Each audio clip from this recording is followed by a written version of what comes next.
శ్రీమతి సోనియా గాంధీ, శ్రీ మల్లికార్జున్ ఖర్గే గారు, శ్రీ రాహుల్ గాంధీ గారు ఆదిలాబాద్ పార్లమెంటు నియోజకవర్గం నుంచి మొట్టమొదటిసారి అత్రం సుగుణ ఒక ఆడబిడ్డని పార్లమెంట్ ఎన్నికల్లో కాంగ్రెస్ బీఫామ్ ఇచ్చి ఈ ఆదిలాబాదు ప్రజల యొక్క ఆశీర్వాదం తీసుకొని ఈ ప్రాంతం యొక్క సమస్యల్ని గల్లీ నుంచి ఢిల్లీ వరకు వినిపించడానికి ఒక ఆడబిడ్డకు అవకాశం ఇచ్చి మీ ఆశీర్వాదం కోసం పంపిండ్రు. ఈరోజు అత్రం సుగుణ మీ ఆశీర్వాదం కోసం మీ ముందుకు వచ్చింది. మిత్రులారా, ఆదిలాబాద్ పార్లమెంట్ నియోజకవర్గంలో ఆసిఫాబాద్కు ఒక ప్రత్యేకమైన స్థానం ఉంది. మీరు ఏ వైపు మొగ్గుతారో ఆ వైపే ఈ పార్లమెంటు నియోజకవర్గం గెలవడానికి అవకాశం ఉంది. మీరు ఆసిఫాబాద్, సిర్పూర్, కాగజ్ నగర్ ప్రాంతం నుంచి మా ఆడబిడ్డ ఈ ప్రాంత ఇన్ఛార్జ్ మంత్రిగా రాత్రింబగళ్ళు మీకు అండగా నిలబడి సీతక్క ఈ అడవి బిడ్డలకు, ఈ ప్రాంత సోదరులకు అండగా నిలబడి మీ ప్రాంతం యొక్క అభివృద్ధి కోసం రోజుకు 18 గంటలు కష్టపడుతుంది. ఈరోజు ఈ ఆసిఫాబాద్ సమావేశాన్ని జిల్లా పార్టీ అధ్యక్షుడు విశ్వప్రసాదరావు గారు, అదేవిధంగా శాసన సభ్యులు వెడ్మ బొజ్జు గారు, వేదిక మీద మాజీ మంత్రివర్యులు వేణుగోపాలాచారి గారు, పెద్దలు కోనేరు కోనప్ప గారు, అదేవిధంగా వేదిక మీద చాలా మంది పెద్దలు, రాష్ట్ర స్థాయి నాయకులు, జిల్లా స్థాయి నాయకులు, మండల స్థాయి నాయకులు, గ్రామ శాఖ అధ్యక్షులు, ప్రాణ సమానులైన కాంగ్రెస్ పార్టీ కుటుంబ సభ్యులందరూ కూడా ఈరోజు ఈ ఆసిఫాబాద్ సభకు వచ్చి ఈ కార్యక్రమాన్ని విజయవంతం చేసినందుకు మీకందరికీ మనస్ఫూర్తిగా ధన్యవాదాలు. మొన్నటి ఎన్నికల్లో కాంగ్రెస్ పార్టీ శ్యామ్ నాయక్ని ప్రాంతం నుంచి నిలబెడితే తక్కువ మెజారిటీతో శ్యామ్ నాయక్ ఓడిపోవడం జరిగింది. ఒకవేళ ఈ ప్రాంతం నుంచి కాంగ్రెస్ పార్టీ గెలిచి ఉంటే ఈనాడు మీ ప్రాంతానికి సంబంధించిన అభివృద్ధి కార్యక్రమాలు ఇంతకుముందు వేణుగోపాలాచారి గారు, కోనేరు కోనప్ప గారు చెప్తా ఉన్నారు. కొమరంభీం ప్రాజెక్టు కానీ, అదేవిధంగా మీ బ్రిడ్జులు కానీ, ఈ ప్రాంతం యొక్క ప్రాజెక్టులు చాలా సంవత్సరాల క్రితమే మంజూరైనాయి. కొమరంభీం ప్రాజెక్ట్ అయితే ప్రాజెక్టు పూర్తయింది. కాల్వలు తవ్వుకోకపోవడం వల్ల ప్రాజెక్టుల నీళ్లు ఉన్నా ఈరోజు ఈ ఆదిలాబాదు భూములకు, ఆసిఫాబాదు ప్రాంతంలో ఈ నీళ్లు అనేటివి అందడం లేదు అని. అదేవిధంగా చాలా సంవత్సరాల నుంచి గుండిపేట బ్రిడ్జ్ లాంటి ప్రాజెక్టులు పెండింగ్ ఉండడం వల్ల ఇక్కడి ప్రజలు నానా ఇబ్బందులు ఎదుర్కొంటూ 50-60 కిలోమీటర్లు చుట్టూతో తిరిగి వాళ్ళు చేరుకోవాల్సిన గమ్యానికి చేరుకునే పరిస్థితి ఉన్నది అని చెప్తున్నారు. ఇదే కాదు, ఈ ఆదిలాబాద్ ఉమ్మడి జిల్లాలో సాగునీటి సమస్య ఉన్నది, పోడు భూముల సమస్య ఉన్నది, గిరిజనేతరులకు పహానీల సమస్య ఉన్నది, గిరిజనులకు పోడు భూముల పట్టాల సమస్య ఉన్నది. ఇవన్నీ సమస్యలు 10 సంవత్సరాలు తెలంగాణ రాష్ట్రంలో చంద్రశేఖరరావు గారు ఏ మాత్రం దృష్టి పెట్టకపోవడం, అదేవిధంగా ప్రాణహిత చేవెళ్లలో భాగంగా తుమ్మిడేటి దగ్గర బ్యారేజ్ కట్టి ఆదిలాబాద్కు దాదాపుగా 1.5 ఎకరాలకు నీళ్లు ఇచ్చే అవకాశం ఉండే, కానీ ఆ ప్రాజెక్టును కూడా పూర్తి చేయలే. ఈ ప్రాంతంలో చదువుకోవడానికి విద్యా, ఉద్యోగ, ఉపాధి అవకాశాలు 10 సంవత్సరాలు బీజేపీ కూడా చేయలే. పాపం కష్టపడి మీరందరూ కలిసి స్వయం బాబురావును బీజేపీ నుంచి ఎంపీగా గెలిపించారు.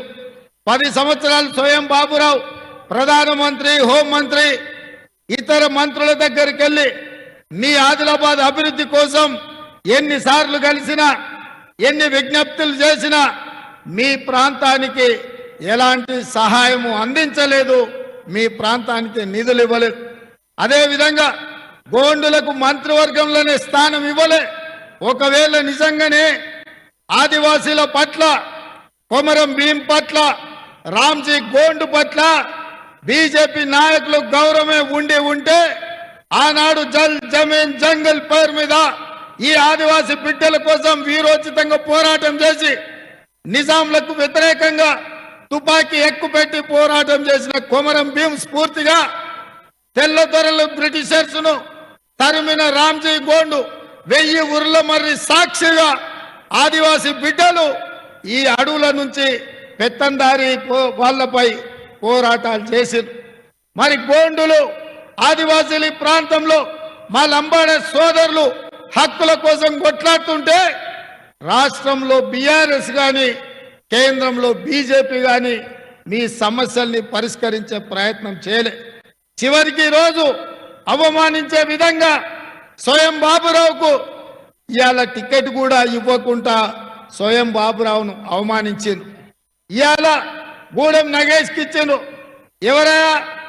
కేసీఆర్ దొర కాదు, అమిత్ షా దొర కాదు, గూడెం నగేష్ కూడా ఒక దొరనే.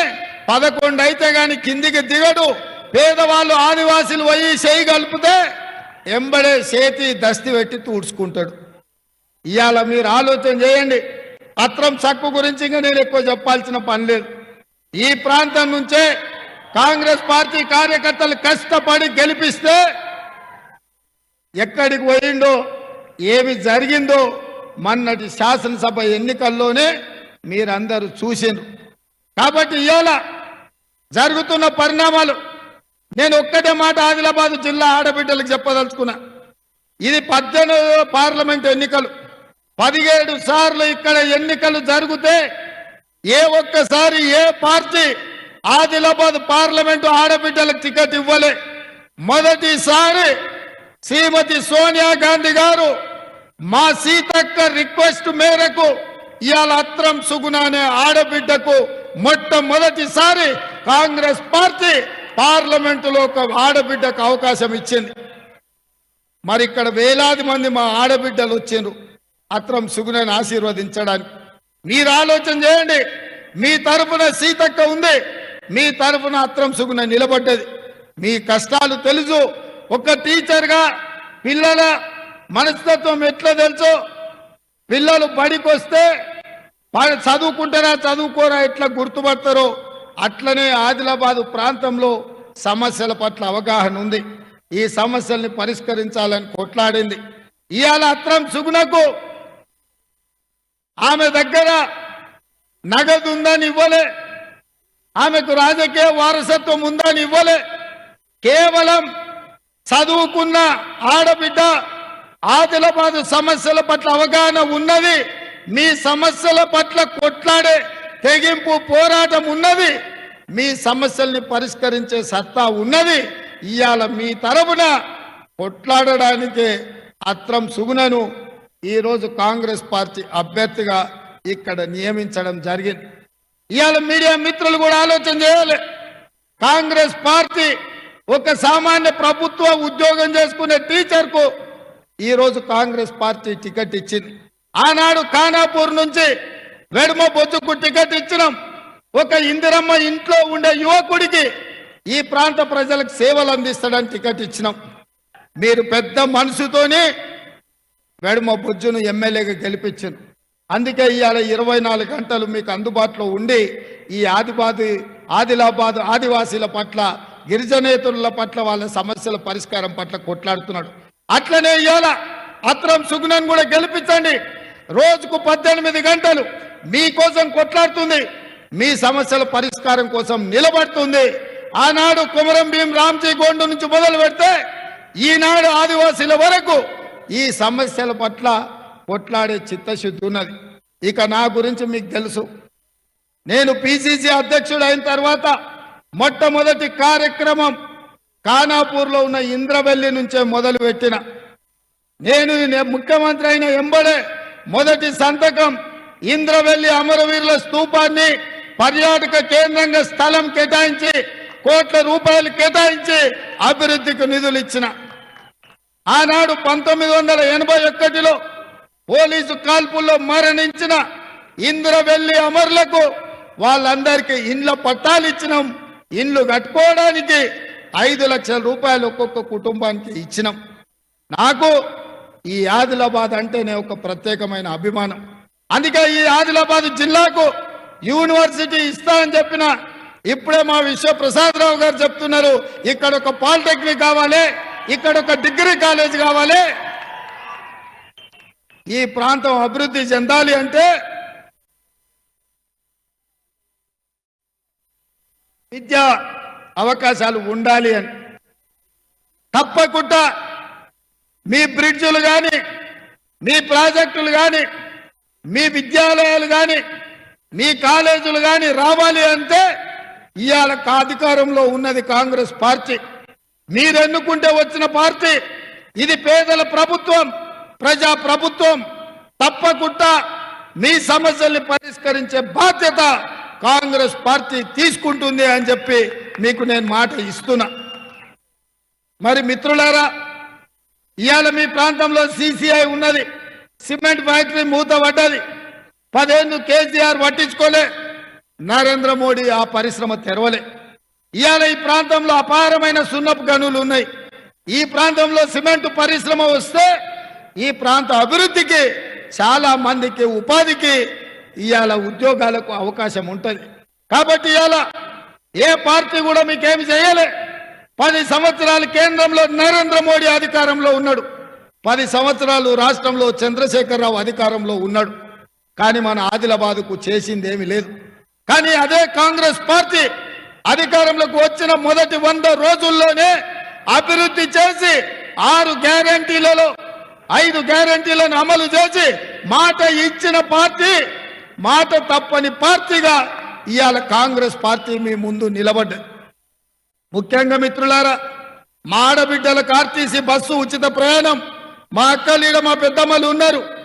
ఆర్టీసీలో ఎక్కడికైనా వెళ్ళండి, అమ్మగారింటికి వెళ్ళండి, అత్తగారింటికి వెళ్ళండి, లేకపోతే నాగోబా జాతరకి వెళ్ళండి, లేకపోతే భద్రాచలం రాముల వారి తలంబ్రాలకు వెళ్ళండి. ఎక్కడికి వెళ్ళినా ఈ ఆడబిడ్డలకు ఆర్టీసీలో ఉచితంగా బస్సు ప్రయాణం అందించింది మన ప్రభుత్వం. ఇదే కాదు, 500 రూపాయలకే సిలిండర్ ఇచ్చి కట్టెలపై కష్టాల నుంచి ఆడబిడ్డలను బయట పడేయాలి అని 1200 రూపాయలు ఉన్న సిలిండర్ను ఇవాళ 500 రూపాయలకే పేదవాళ్లకు అందిస్తున్నాం. ఇదే కాదు, పేదవాళ్ళ ఇంటికి కరెంటు ఉచితంగా ఉండాలి. కరెంటు బిల్లులు చూసి మీ కళ్ళు తిరిగి కింద పడే పరిస్థితి ఉంటే 200 యూనిట్ల వరకు ప్రతి పేదవాడి ఇంటికి ఉచితంగా కరెంట్ ఇచ్చి ఇవాళ పేదల్ని ఆదుకున్న ప్రభుత్వం కాంగ్రెస్ ప్రభుత్వం. ఇదే కాదు, ఇవాళ రాజీవ్ ఆరోగ్యశ్రీ మీద పేదవాళ్ళ వైద్యానికి కార్పొరేట్ హాస్పిటళ్లలో మీరు వెళ్ళి బిల్లులు కడితే, మీరు దవాఖానా నుంచి ఇంటికి రావాలంటే బిల్లు చూస్తే అక్కడనే ప్రాణాలు పోయే పరిస్థితి ఉన్నది. అందుకే రాజీవ్ ఆరోగ్యశ్రీ పథకం ద్వారా ఇవాళ 10 లక్షల రూపాయలతోని పేదవాళ్లకు ఉచిత వైద్యాన్ని అందించి ఇవాళ పేదలను ఆదుకునే ప్రయత్నం కాంగ్రెస్ పార్టీ చేస్తున్నది. దీంతో పాటు ఇందిరమ్మ ఇండ్లు పేదవాడికి ఆత్మ గౌరవం. ఇల్లే గ్రామంలో మన గుర్తింపు, మన గౌరవం. మన ఆడబిడ్డల ఆత్మగౌరవం నిలబడాలి అంటే సొంత ఇల్లు ఉండాలి.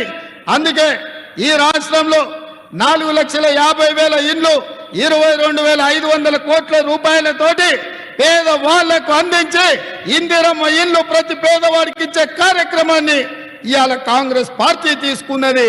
ఇవాళ ప్రతి పేదవాళ్లకు ఇల్లు కట్టుకోనికి 5 లక్షల రూపాయలు ఇవ్వాలని ఇవాళ మన పార్టీ నిర్ణయం తీసుకున్నది. ఇదే కాదు, ఇవాళ మేము అధికారంలోకి వచ్చిన ఎంబడే 3 నెలల్లో 30,000 ఉద్యోగాలు నిరుద్యోగ యువకులకు ఇచ్చి ఎల్బీ స్టేడియంలోనే నియామక పత్రాలు అందించి ఇవాళ మన ప్రభుత్వం 30,000 ఉద్యోగ నియామకాలు భర్తీ చేసింది.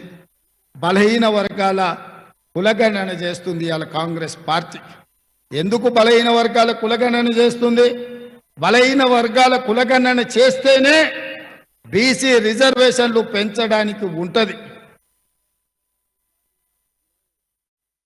మీడియా మిత్రులారా,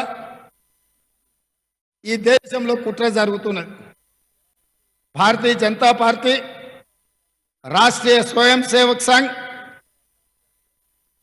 ఈ దేశంలో ఉన్న రిజర్వేషన్లను రద్దు చేయాలని చూస్తున్నది. దీనికి ఉదాహరణగా గత కొన్ని రోజులుగా వివరాలన్నిటినీ ప్రజలకు, మీడియా మిత్రులకు వివరించుకుంటూ వస్తున్నా. ఇవాళ మీ ముందు కొన్ని అంశాలను ప్రస్తావించదలుచుకున్నా. బ్రిటిష్ రాజ్యం ఉన్నప్పుడు, బ్రిటిష్ తెల్లదొరలు ఉన్నప్పటి నుంచి 1881 నుంచి జనాభా లెక్కలు వెయ్యడము ఆనాడు బ్రిటిషర్స్ మొదలుపెట్టిండ్రు. అక్కడి నుంచి ప్రతి 10 సంవత్సరాలకు దేశంలో ఉన్న జనాభా లెక్క కట్టి ఆ దేశం యొక్క జనాభాను ప్రపంచానికి చెప్పే విధానం ఉన్నది.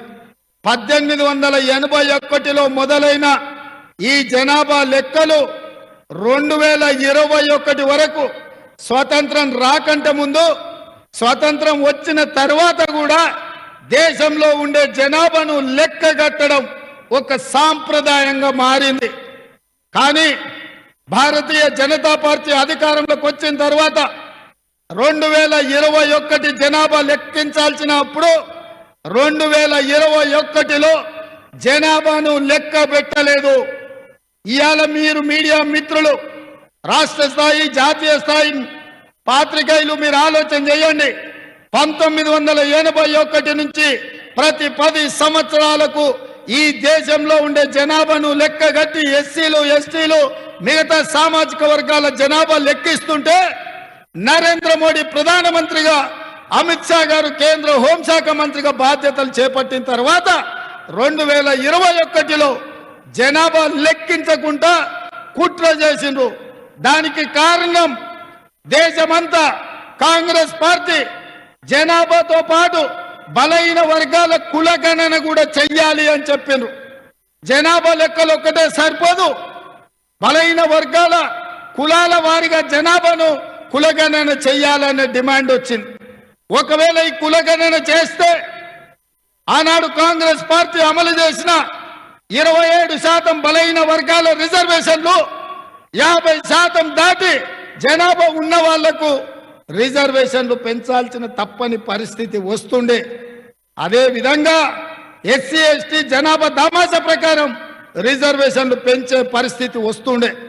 కాబట్టి ఒకవేళ ఈ జనాభా లెక్కలు, కులగణన లెక్కలు జరిగితే ఈ దేశంలో రిజర్వేషన్లను పెంచాల్సిన పరిస్థితి, తప్పని పరిస్థితి వస్తుందని రిజర్వేషన్లను రద్దు చేయాలన్న ఎజెండాతోని రహస్య ఎజెండాను అమలు చేయాలనుకున్న భారతీయ జనతా పార్టీ 2021లో జనాభా లెక్కించలేదు. అందుకే ఇప్పుడు 400 సీట్లు వస్తే లోక్సభలో 2/3 మెజార్టీతోని ఎస్సీ, ఎస్టీ, ఓబీసీ, బీసీ రిజర్వేషన్లు రద్దు చేసి ఇవాళ రిజర్వేషన్లను తొలగించాలని భారతీయ జనతా పార్టీ భావిస్తుంది.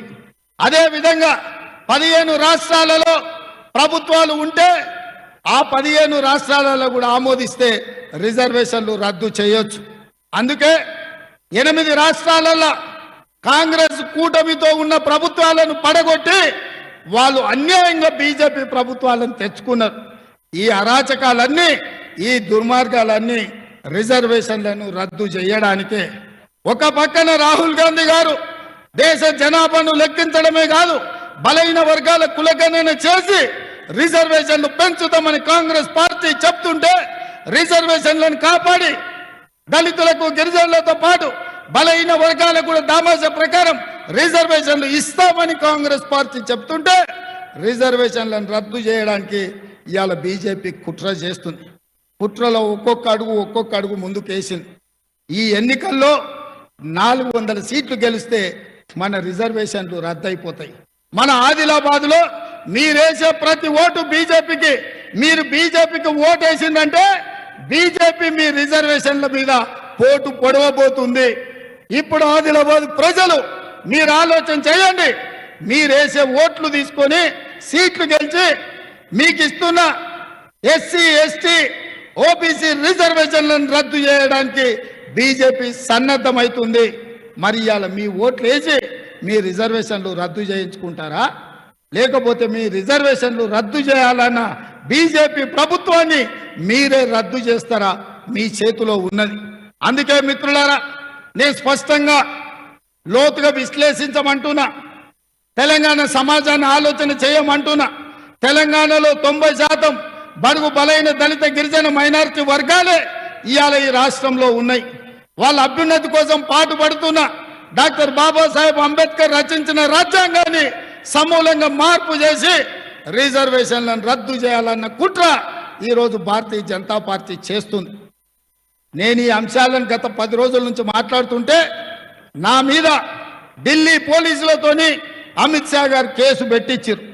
నేను అడుగుతున్న ఈడున్న ఆదిలాబాద్ బిడ్డలను, నాకు బాగా ఈ ప్రాంతం పట్ల చాలా అభిమానం. ఈ ప్రాంతానికి ఎప్పుడు వస్తా, ఈ ప్రాంతంతో నాకు అవినాభావ సంబంధం ఉంది.